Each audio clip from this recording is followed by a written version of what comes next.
ParaNormal with Dr. Yana and Dr. Elliot, where science meets the unexpected, where we delve deep into the mysteries that straddle the line between scientific inquiry and paranormal. Get ready for a mind-altering journey as we embark on this phenomenal discovery together on United Public Radio Network 107.7 FM.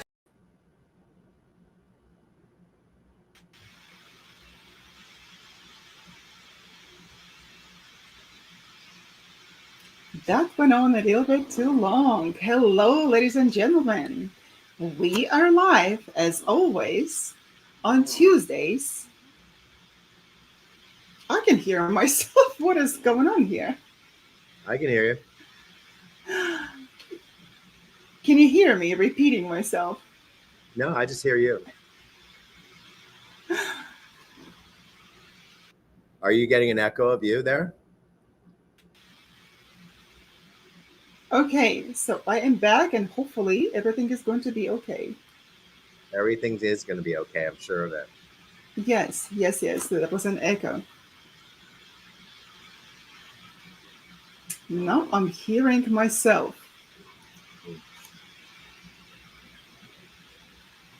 I'm just hearing you. You sound normal to me.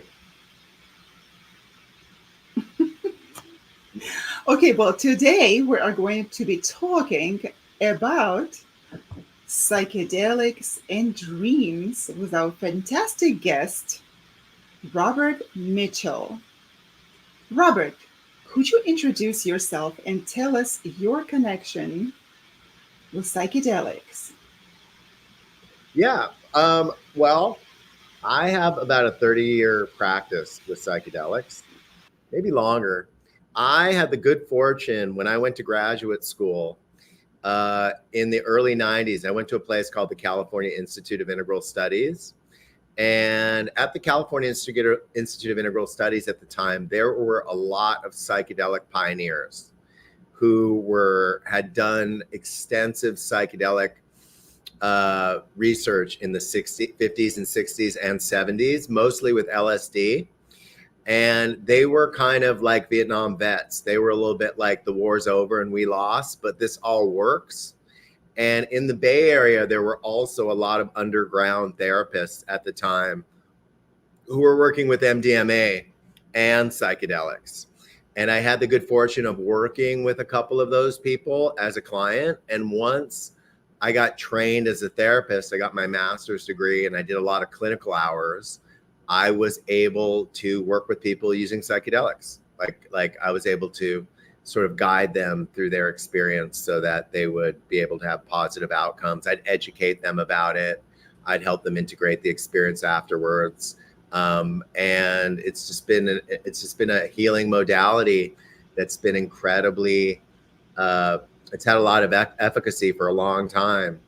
And I've had the good fortune of knowing how to help people have positive experiences with it. And so I've been doing it and funnily enough, it's become a thing over the past, 7 or 8 years where it's become a thing where it's much less marginalized in the culture. People are a lot more interested in it.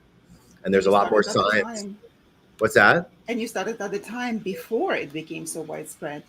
Oh, yeah. Well, people were always like, you're doing what? You're interested in what? Like that it was kind of like crazy. And then I think in 2017 or 2018, Michael Pollan's book came out, How to Change Your Mind, and was a New York Times bestseller. And it was basically all about psychedelics and psychedelic therapy. And the thing about psychedelic therapy is in the 50s and 60s and 70s, there were 10,000 academic papers written about how successful LSD therapy was. Stan Grof was doing a huge research. Yeah, Stan Grof. Stan Grof was one of my professors at CIIS. Yes, that's fantastic. Right. Yeah, he was one of my professors at CIIS, along with Ralph Metzner, who was at Harvard with Timothy Leary and Ram Dass. And then also Michael Harner was there, who he wrote The Way of the Shaman. And he'd gone down to the Amazon in like 1962 and done ayahuasca with I think it was the Yabaro. And so they were all extensive. And then there were also all these therapists in the Bay Area who were using MDMA in therapy at the time as well. And it was before it was a party drug. You know, it was sort of, that's who was using it first, was therapists in the Bay Area. So I was in San Francisco living in the Haight, and there was just all this psychedelic stuff going on around me, even though it was like 1991 when I got there. But there were all these people who were working with it and educating about it. And now, But I can remember that it was banned, and Stan Grof had to use yeah, he was working on holotropic breathing in order to induce similar experiences. Yeah. Did you also do that? You know, I did a couple workshops with that. You know, I know that's what Stan noticed, that when people were having psychedelic experiences, when they were having peak experiences, they breathed a certain way. Holotropic breathing is what he called it. And so when it became, you know, no longer legally sanctioned to use psychedelics, and you know, the reason for that is interesting. It's good to know because, you know, psychedelics as a therapy used clinically are extremely safe, you know, and most people in the 1950s, you know, they were going to their psychiatrist's office in a coat and tie, you know, and doing like years before Timothy Leary knew anything about psychedelics, and it became kind of recreationalized in the culture. You know, like Cary Grant did 100 LSD sessions in a coat and tie in his psychiatrist's office in Beverly Hills, and wrote an extensive article about it in Life magazine in 1958. I didn't know that. Yeah, and there's a great article. It's online. It's a Vanity Fair article called "Cary in the Sky with Diamonds," and it's all about Cary Grant's LSD therapy and how Hollywood was using it in the 1950s, and you know, housewives in Hollywood and movie stars and all that sort of stuff. But there was no kind of mythology of bad trips, or you know, there were no hippies. It was kind of like Mad Men, you know, people doing their LSD therapy. How interesting. They would go like Mad Men, right? Yeah, it was like Mad Men. You know, it was like that's really what it was like, and it's a funny aesthetic, but that's how most of the research with it was done. And then when it became kind of democratized and recreationalized in the culture in the 1960s, and it became part of the counterculture, it was fueling the counterculture, and it was fueling the anti-war movement. And so Richard Nixon made it a Schedule I drug, you know, so that college kids couldn't. He thought it would stop them from protesting the war. And that was really the only reason. It had nothing to do with the efficacy of it or the success of it, or, you know, it's kind of like people using psychedelics and like running around San Francisco or running around New York is like trying to do therapy when you're running around those places. You know, it doesn't work. You know, that's where a lot of the trouble with psychedelics comes in, is when people use them in suboptimal situations. But in an optimal situation where you have empathic bonds with the people who you're working with, and you're cutting off the conditioning that you're usually having or you've had your whole life, there's a universe that emerges within that is very safe to encounter, you know. And is this how you're helping people that come to you with various problems? You know, I work with people in a variety of modalities. You know, the interesting thing about psychedelics is that psychedelics happen in the same part of your brain where dreaming happens. And also, meditation does the same thing to your brain that psychedelics do. So if you look at the brain of a monk who's been meditating deeply for 40 years in deep meditation on a CAT scan or MRI, and then you look at a brain that's having a psychedelic experience, they look identical. Because what happens is the brain becomes very quiet. It doesn't become super active. That's what people think it would happen, but the usual chatter stops. And so the brain starts to communicate with parts of the brain that are usually kind of camouflaged by activity. And that's what synesthesia is, where you like hear colors and, you know, taste sounds and stuff like that. It's because parts of the brain that usually have a freeway going between them, that freeway stops, it drops down, and then the brain goes, oh, you can do this, and oh, you can do that. Same thing with deep meditation. So to me, But the senses overlap, yes. yeah, to me, so I always say to people that meditation is psychedelics in slow motion. You know, you can do it every day, and you know you can function, and it's always going to deepen.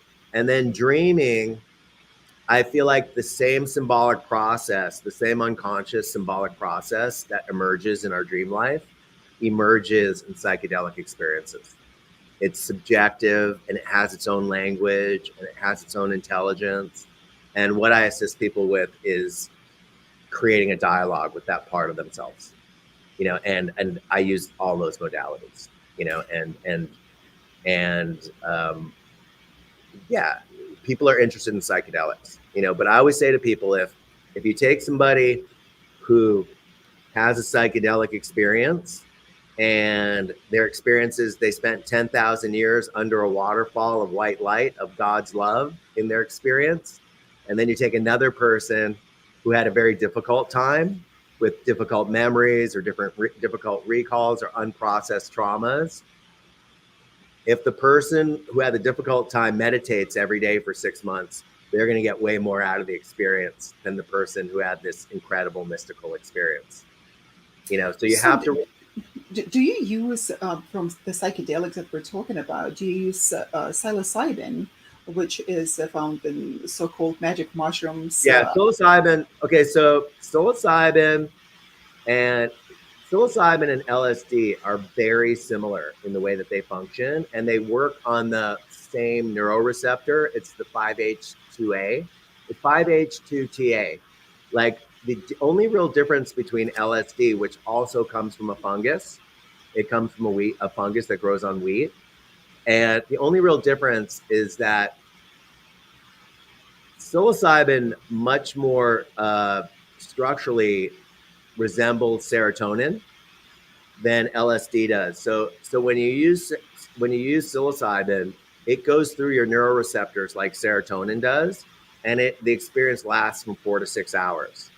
With LSD, it's not as permeable to the neuroreceptor, and it kind of sits on it for a while, and it kind of lasts twice as long. So all of the studies that were done in the 50s and 60s and 70s were with mostly LSD. And then there's such a cultural association with LSD now, right? It's acid, you know, there's all these like freak out stories from the 60s and all that sort of stuff. And they basically do the same thing.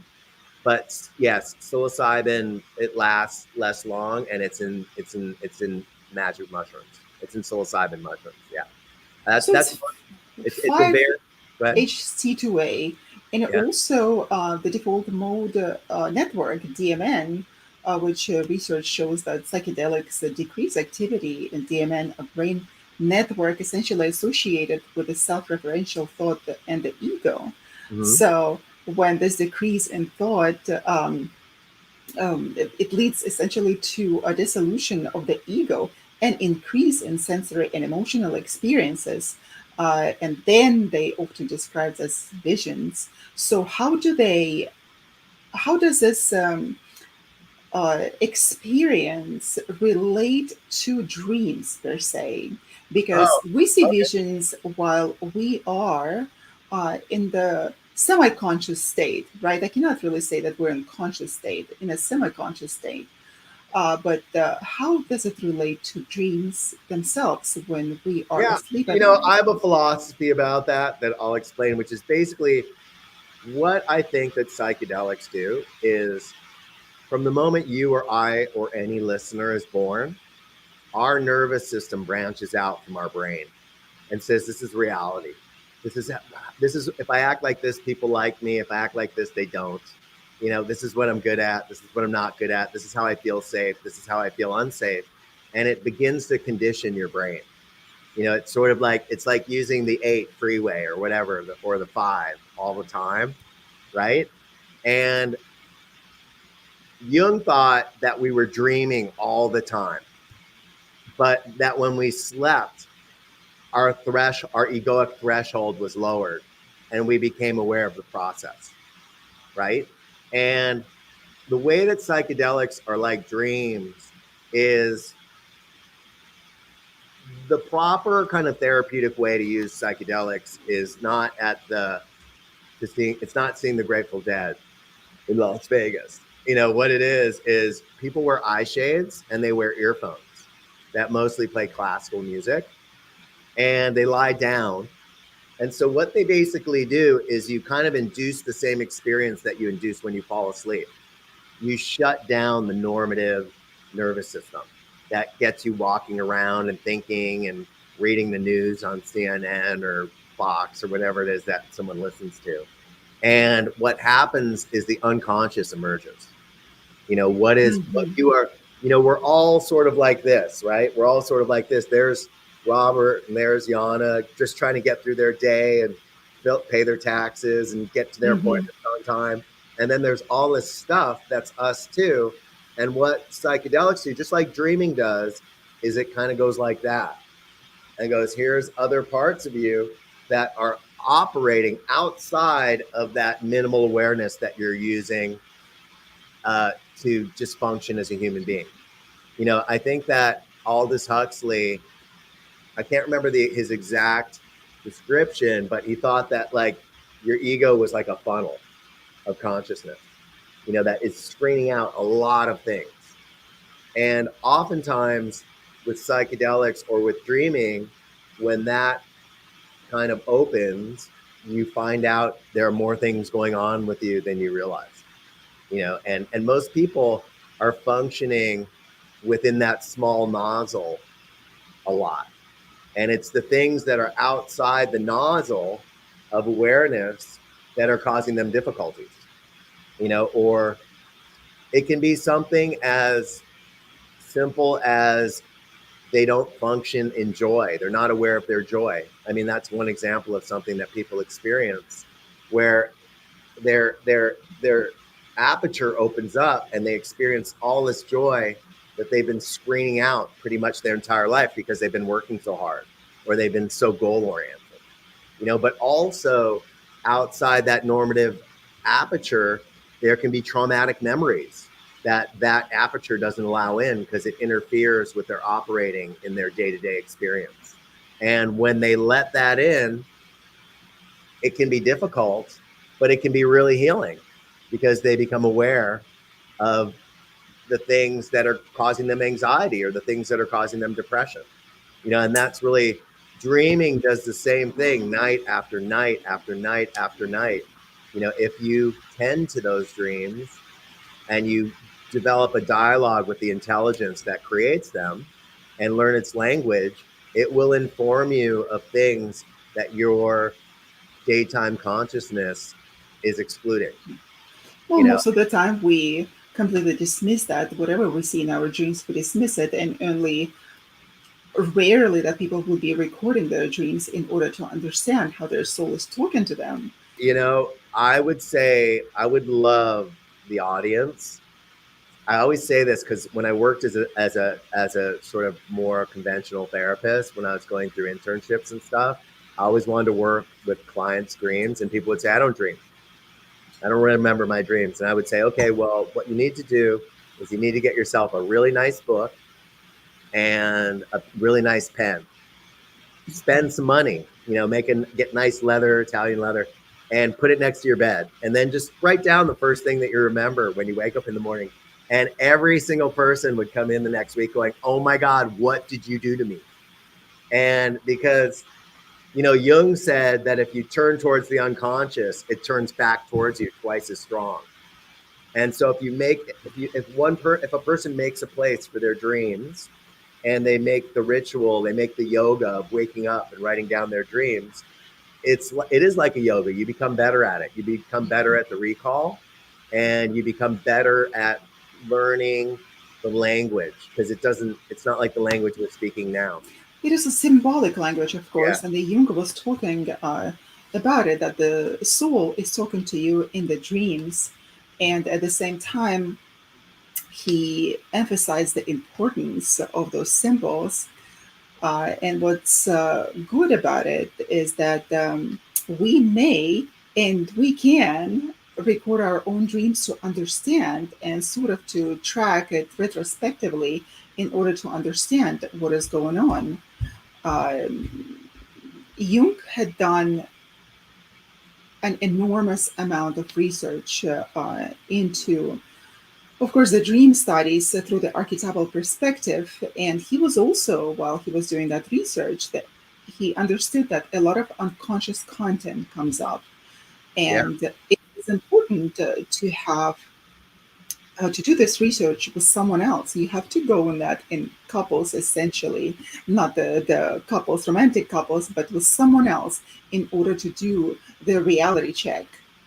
So, uh, do you think that when people do the psychedelic therapy per se, Mhm. do you think that they need to be always doing that with a professional in order to understand the unconscious content that comes up?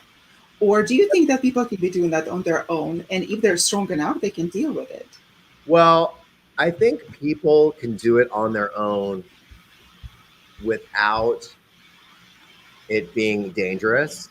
You know, like I also think that there's a lot of indiscriminate, uninformed, fake mythology about using psychedelics that's really problematic. I don't think actually that there's any better way to do psychedelics than in a therapeutic dyad. You know, like I think that having somebody there who knows you, who's invested in you, who you trust, who you feel safe with, who's invested time and energy in getting to know you, who you feel you have a empathic bond with, that is the safest, most productive way to do psychedelics.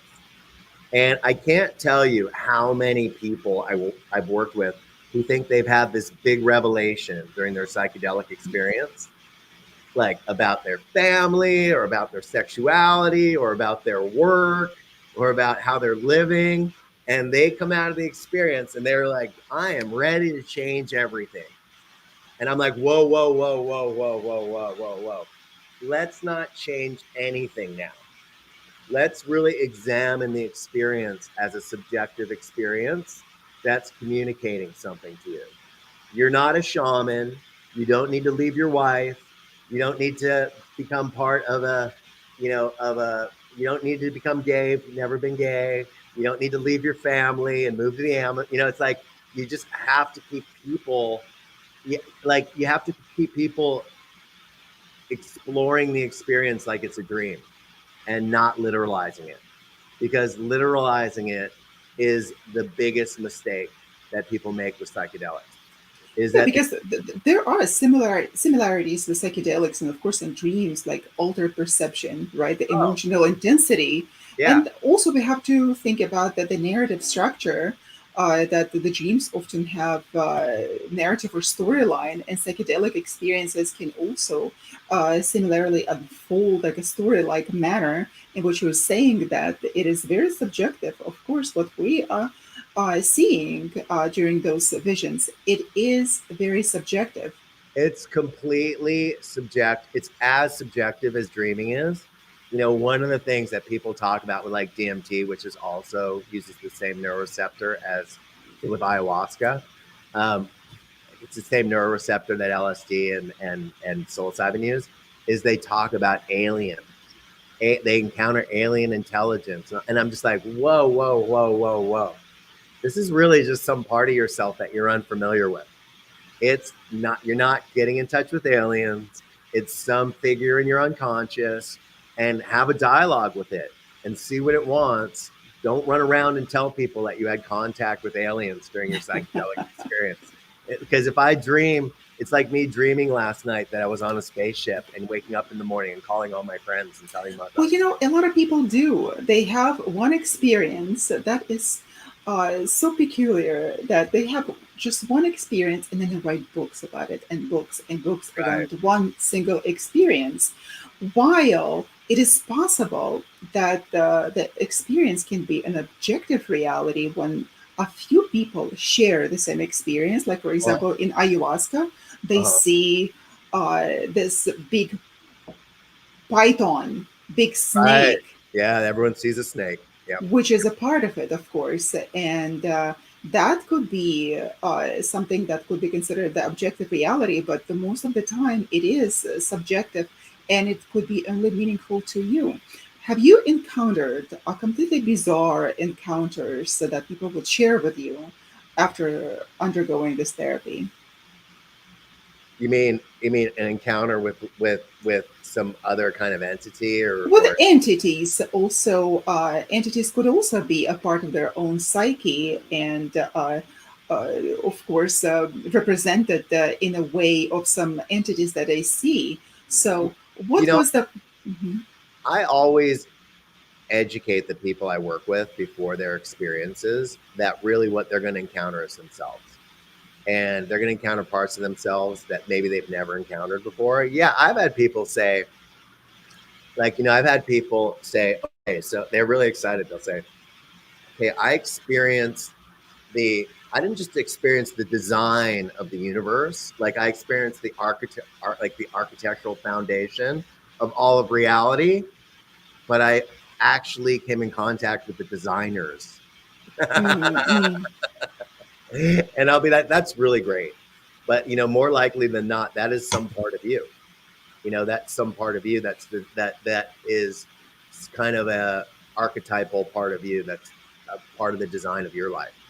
And I think that with ayahuasca and stuff like that, with everybody experiencing snakes, people hear about snakes, or they're in the Amazon where there are snakes, and what people experience in those processes visually is, a matrix of colors that are moving and, flowing. That's what people experience with psychedelics with their eyes closed. They do that with psilocybin as well. And if they want to call it a snake, they can call it a snake. It's the topography of their unconscious. And one of the things about ayahuasca also is people have what's called a participation mystique, which is something that was, I think it was Levi Strauss. He was an anthropologist.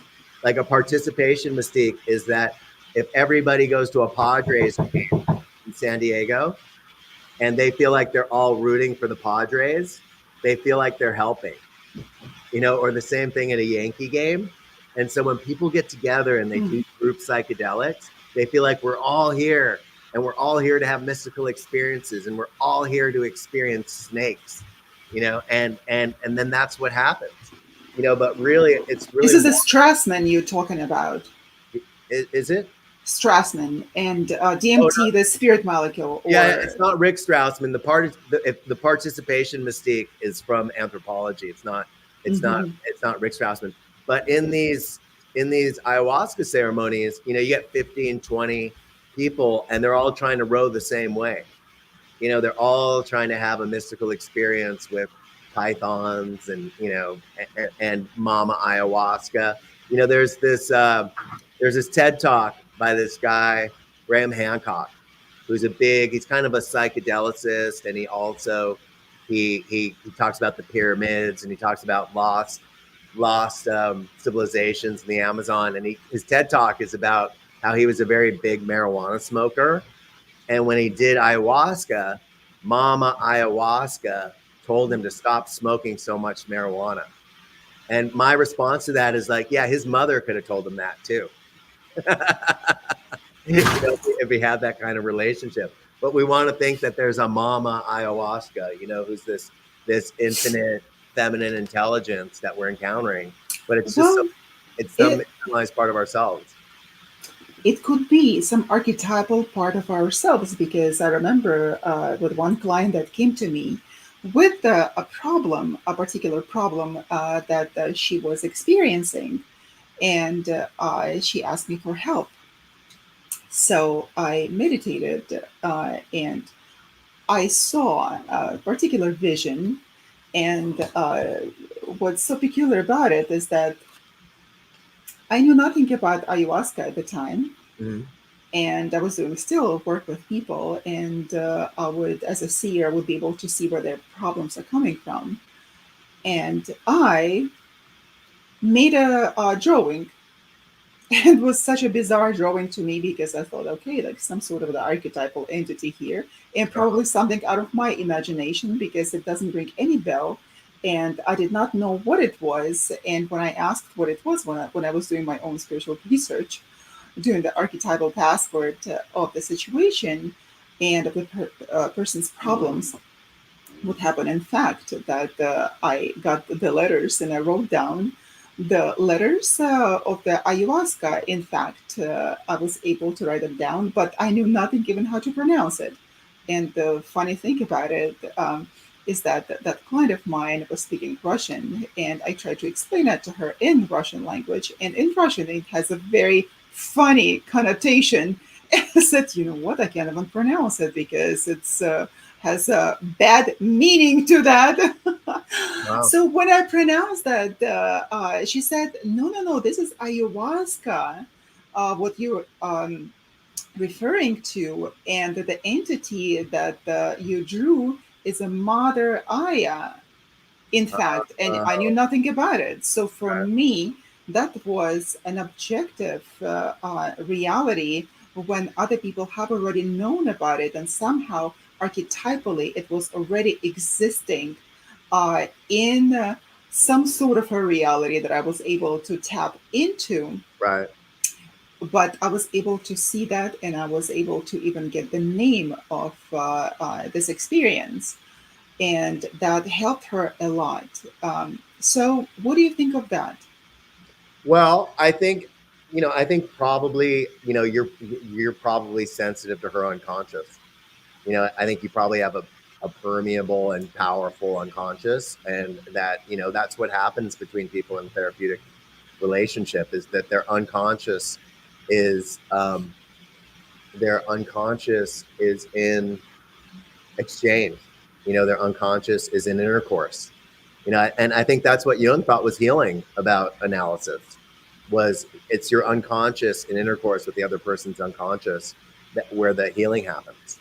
You know, I have to say, um, psilocin and DMT, which DMT is what's in ayahuasca, and psilocin is what psilocybin gets metabolized as, are molecularly identical.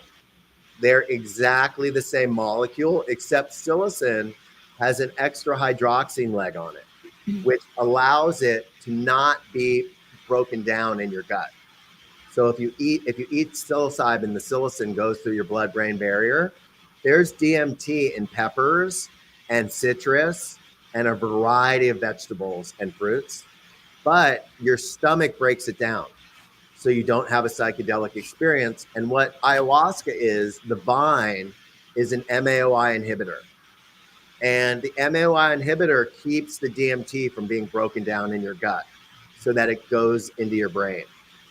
And I don't think that topographically there's any difference between psilocybin and ayahuasca. So I that don't is essentially the vine that is used in the the vine, experience. yeah, the vine that's the vine of souls, it doesn't have anything psychedelic in it. The viridis plant, which has a DMT, it looks like flowers. It's not as dynamic looking as the vine that has as the ayahuasca vine. And so much of ayahuasca use is about creating a mythology around that. Like people vomit from ayahuasca, and the reason that they vomit is because the brew is incredibly acidic. And so if people don't tolerate acidic, they'll vomit and they'll have diarrhea. I did it 7 or 8 times and I never got sick. I was curious. It was like anthropology. And it's because I just tolerate, I, I, I tolerate the acidness. And I would look at the guy and it was like Shipibo and he'd been doing it for generations. And I'd look at him and say like, when's the vomiting part start? And he'd be like, next time I'll bring the chocolata from my village, and everybody vomits from the chocolata. And I drink it, and I never got sick. And I found the topography of ayahuasca and the topography of high dosage psilocybin to be completely identical. Like, and I feel like a lot of ayahuasca is showbiz. It's the Icaros, it's the people are vomiting in buckets, but they're vomiting in buckets because they don't tolerate the acidity. And then it's supposed to be La Purga, and you're getting out the bad spirits and all that sort of stuff. But I don't think that there's any difference between high dose, like parallel dosages between psilocybin and DMT that you get in ayahuasca. I'm a big ayahuasca apostate because I've done both. And I know that the researchers at Johns Hopkins and at NYU, they feel the same. You know, they feel like it's the same unconscious process, that they catalyze the same experience. But there's this whole economy built for ayahuasca. So people want to go and they want to be in the Amazon, they want to drink and they want to vomit, they want to see pythons. But all those things are exactly the same in psilocybin at similar dosages. And I know that some people's destinies have completely changed, and actually also the personalities have changed as well. Some people that were really outgoing, going to the parties and interested in certain foods, like being like party animals and enjoying life, all of a sudden became really secluded, as if they have understood the wisdom of life itself. And they steered away from partying. They adopted a completely different way of eating and acquired new interests and changed the jobs even. yeah, that can happen with any psychedelic because, first of all, I think one of the great quotes from Jung is be suspicious of any unearned wisdom. And one of the things about these experiences is their valence is going to open into their unconscious. And, we live in our religion in this culture is secular materialism. It's that if we do well and we're successful, the favor of God is revealed in our success. Oh, yes. Oh, yes. And, Trump is the avatar of that, and so when people do psychedelics, just like when they're dreaming, they're stepping out of that shared convention and they're going to experience parts of themselves and ways of knowing themselves that they may have never experienced before, especially if they're secular materialists, especially if they don't have a religious life. Jung said that all psychological problems are religious problems, and people's religion is really what they spend their day doing. That's really what they spend their day doing. So if their business is what they're doing from the time they wake up to the time they fall asleep, like that's their religion. And if they encounter their unconscious, or they encounter archetypal forces in their psychedelic experiences, it is going to shake them. It's going to shake their understanding of what their lives are about. And it can be quite a dangerous thing in that way. And people have to be able to ground the experience in their real life. I always say to people that you need to get actionable intelligence from your experience that you're going to be able to plant in your life afterwards. And don't ever throw out the baby with the bathwater with what you learned during your psychedelic experiences. like you've been you for 40 years or 50 years or 30 years, that stay with that momentum, let it affect you, but don't let it overthrow, don't let the chaos of the experience overthrow your whole governing body, because Yes. it's so new and so radical. I'm so glad that you have mentioned that because for a lot of people, it is such a new experience that they think it's like a revelation from God and this is what it is and nothing but this. And those people who never believed in God, somehow they start believing because of those experiences, right? Yeah. And a lot of the times, those experiences also have nothing to do with reality. And people also change their lives completely based on one single experience.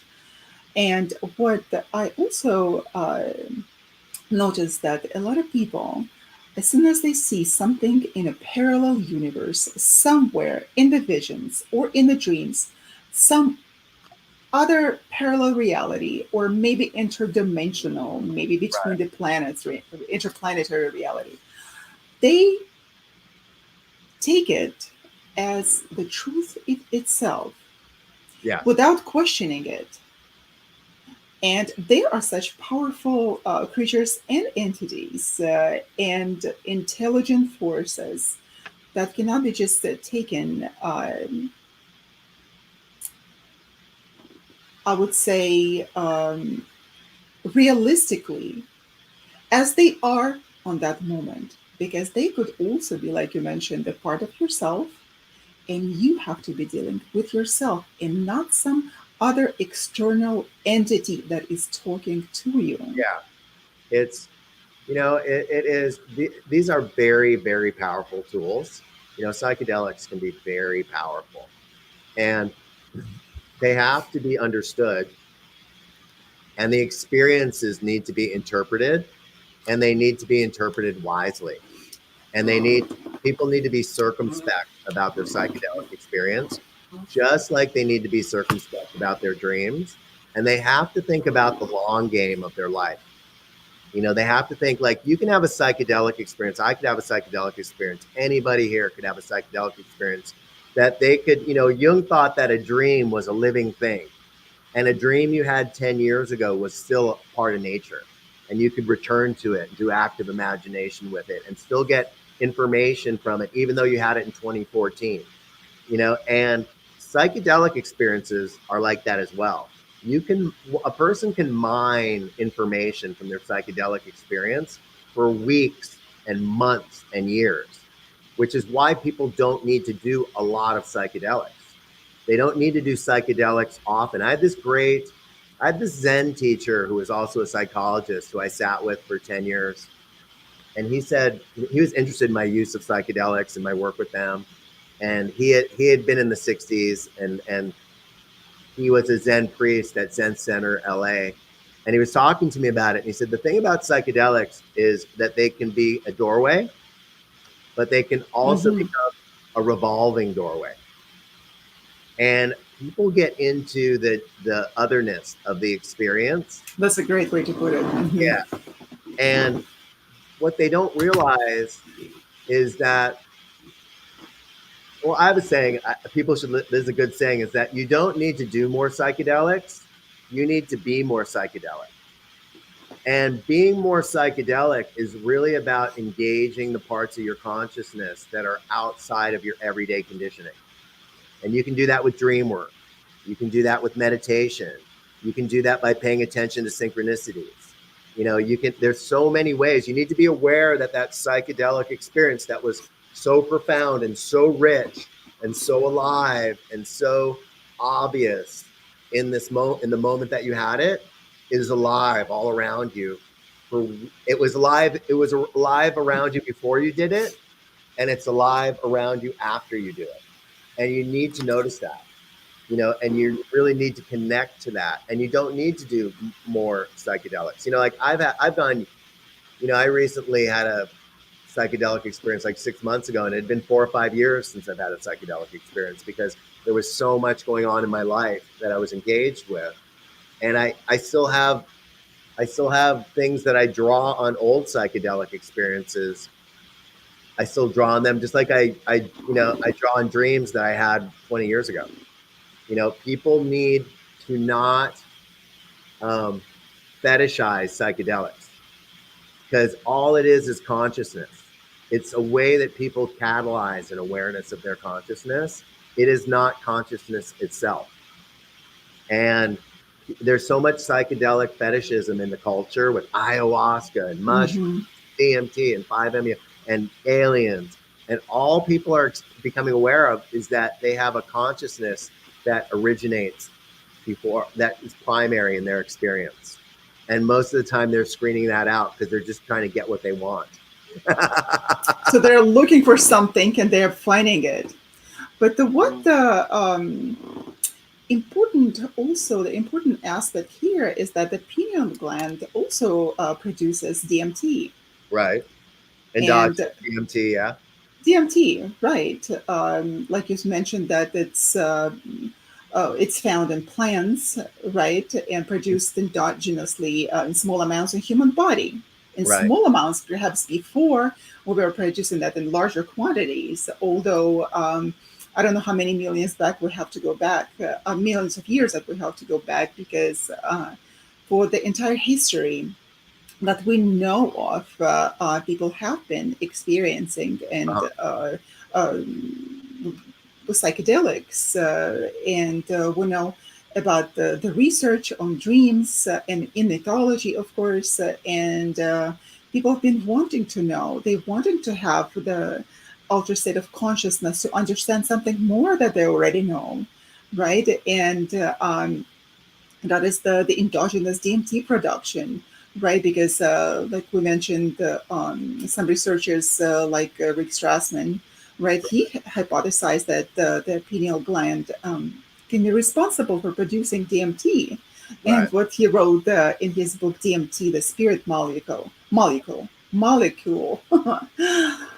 and that is responsible for dreaming and mystical Yeah. states. And also they think that people's near death experiences, they also think that's a result of endogenous DMT release. That people are under so much stress that their pineal gland releases DMT. That's one of the theories about near death experiences as well.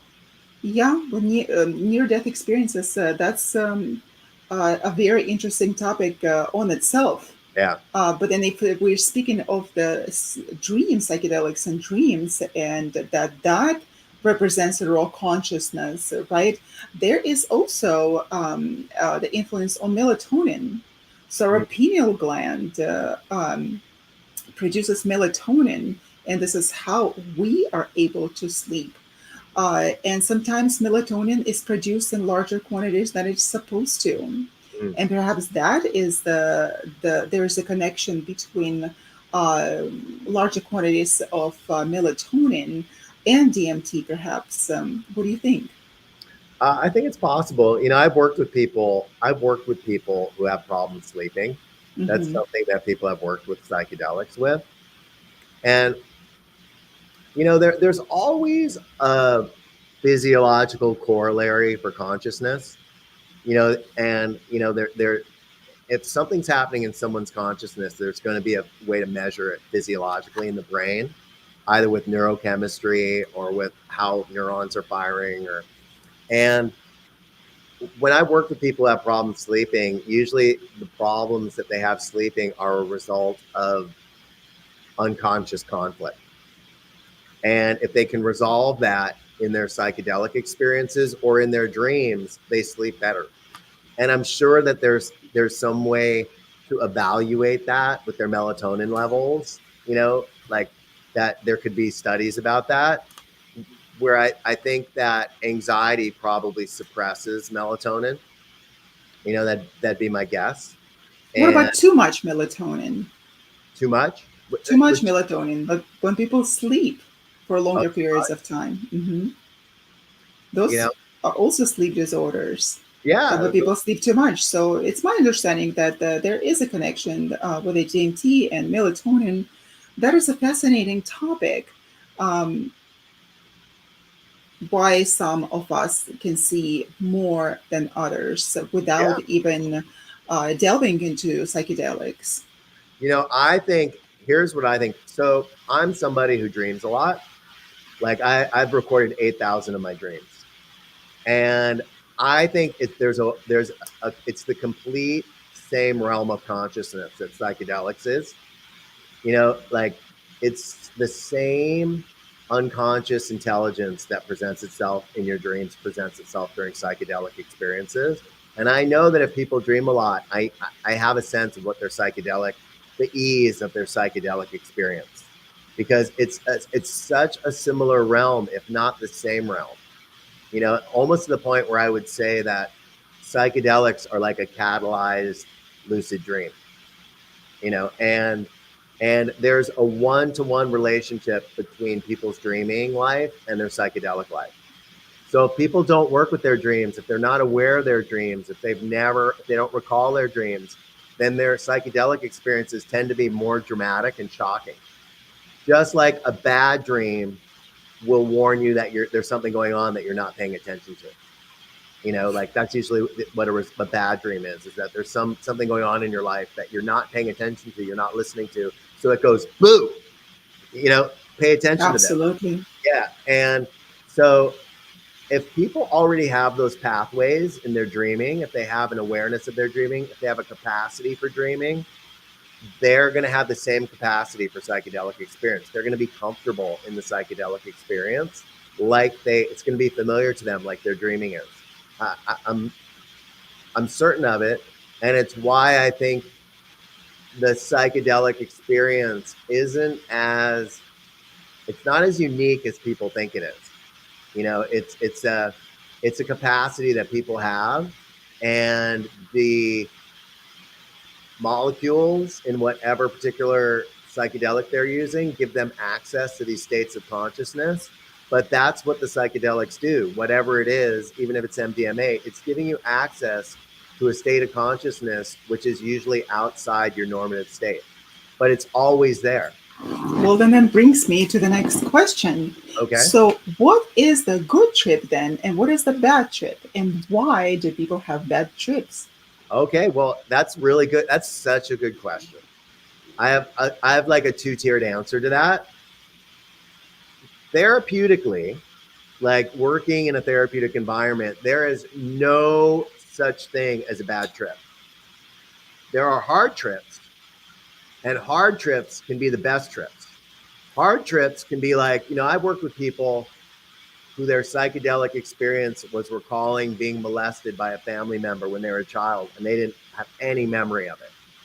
And it was an esteemed member of their family, and they'd been depressed their whole life. And when it came to them, it was so frightening and so overwhelming and so kind of paradigm shifting about their life. And they were so upset about it, but it gave them the reason for their fear and for their depression. It made them realize what it was. And then they could work with that in therapy.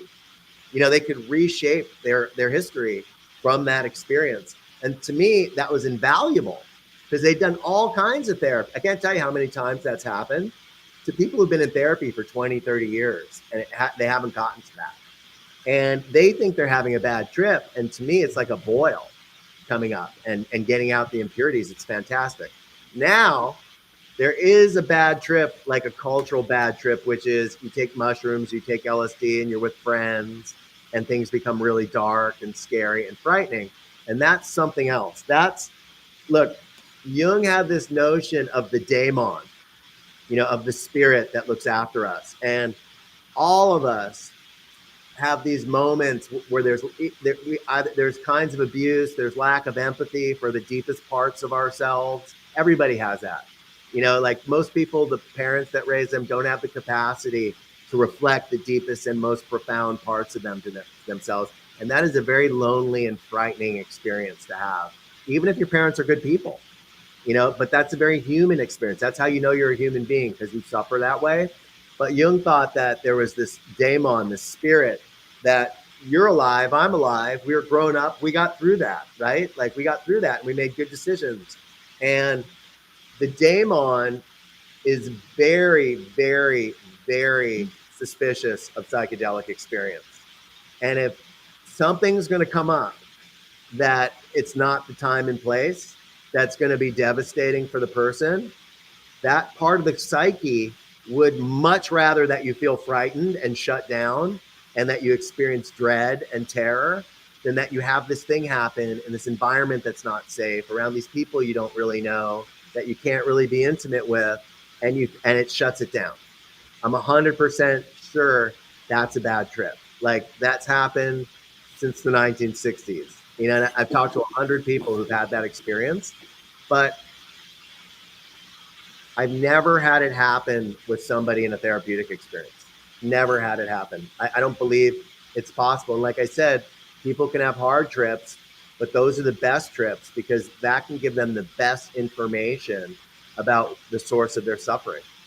You know, So this like, is essentially the unconscious processes. They go out of their way, right? That they were stored somewhere, swept yeah, under the rug, and then somehow they get a chance to show up, essentially, and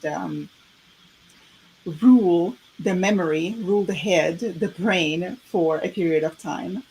And in hypnotherapy, we call it an abreaction when it happens. uh-huh. But nevertheless, this is the exposure therapy that we're talking about, exposure to the phobias, exposure to the past traumas, to Yeah. relieve certain experiences in order to be healed. And there are also psychological research done on dreams that people who dreamt about their past traumatic experiences, they were able to overcome them Oh yeah, I on a think conscious state versus that group of people that did not dream of their experiences or the traumatic experiences. So this is interesting because we must be able to pay attention to our dreams. I think, I've had, like I said, I've recorded 8,000 dreams over like 30 years, 35 years. And I wish they were all a lot more fun. I wish they were all like rainbows and crystal ships and all that sort of Well, this stuff. is all our culture is all about to have Yeah, but fun, right? they're all, here's the thing, and it's the most important quote about all of this work, whether it's dreams or psychedelics. My favorite quote from Jung, the most important quote of Jung, especially because of the culture we live in, is we do not become enlightened by imagining figures of light. We become enlightened by illuminating our darkness. And that's why dreams are hard. That's why most dreams are difficult. They're about unpleasant things. They're about the shit in your life, and they're about the difficulty in your life, and they're about unresolved conflict. And psychedelic use can be the same. Like if you take psychedelics and what you get from it is that God's chosen me to be a shaman, like that's probably not a good thing. If you have an experience and it unearths this lost relic of suffering, and I've had that happen, and it can be the most healing thing. And I think everybody wants things to be light and fun and easy and change things like that. I'll go down to the Amazon and take ayahuasca and I'll come back a different person. And you know also, Jung was saying that there is no way to come into yourself but through suffering. yeah, that's how you understand that you're human, I think, is through your suffering. There's not one single human being, or at least I have never met one that never had any suffering in life or some sort of hardship, of course, on their own personal levels. But nevertheless, we all hold some sort of a trauma, unless we were all completely shielded from this world. And of course, the trauma would uh, appear when the person is face to face with the reality, of course. So there are none of us without a trauma. So at some point in time, things will resurface, and it is okay. What's important also that we need to seek professionals who already know something in this area, right? Yeah, Who have done this therapy for quite some time, and not just looking for some people that have not done anything or just peers that want to take the same psychedelics as you just to see what happens. Because, well, like you love Jung so much, and Jung said that we also have to be beacons. We have to yeah, be the light for other people. The sole purpose of our existence is to be the light in the darkness of darkness. other Yeah, people's souls. yes, So, and what? also I think that yeah, I agree with everything that you said. I Yeah, agree. I think that also in working with psychedelics, just like dreaming, like I always say to people, I'm not going into your psychedelic experience and rearranging the furniture and being your psychedelic shaman. what I'm doing is I'm creating a safe space. That's all I'm doing. It's like building furniture. And people who are presenting themselves as like shamans, or going into people's psychic space and moving things around and making them okay, that's Yes. nonsense. That's nonsense.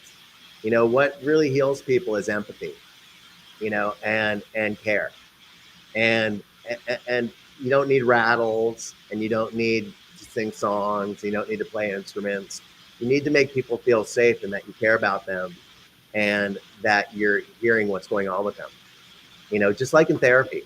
And I feel like the huge advantage I've had in the work that I do is I got trained as a therapist, and I didn't have to pretend that it was me doing it, that it was my wisdom that was an insight that was gonna change things. That in fact it was gonna be my care for somebody and putting them in a safe space, and that's really all that you can do. Absolutely. Now, Robert, how can people find you if they want to come to you? Oh yeah, there's a couple great ways to reach me. I have a website that is www.thepsychedelicportal.com, and I also have podcasts. Like I've podcasts that they can find that's also called the Psychedelic Portal. So Where they can find a well of information, I'm yeah, there's sure. I have about, I think, 92 podcasts about psychedelics and consciousness and stuff like that. People will find, yeah, there's a lot of stuff on there that if people are interested, that they'll get a lot of great information. Well, wonderful. I am so glad that we had this conversation today, and I'm sure our listeners and viewers have learned a lot. And so did I. So did I. It was very interesting and informative. It was so fun, Yana. It was Yes. it's such a fun, rich conversation with you. I really enjoy it. You have a way about you that's intelligent and kind and generous that I really appreciate. I really appreciate being able to speak with you. Thank you. It's empathy. It's empathy and kindness, perhaps. This is what you're talking about. Yeah, yeah. We all need, there Thank you. needs to be more of that in the world. Thank you very much for your kind words, and thank you for joining us today. And we have been live on United Public Radio Network, 107.7 FM, with Science and Paranormal with Dr. Yana and Dr. Elliot, who is missing in action today, in fact, but he will be joining us next Tuesday. So join us next Tuesday for another fantastic conversation. And we're wishing you good night. Good night. Good night, everyone. That was so pleasurable. Bye. Bye.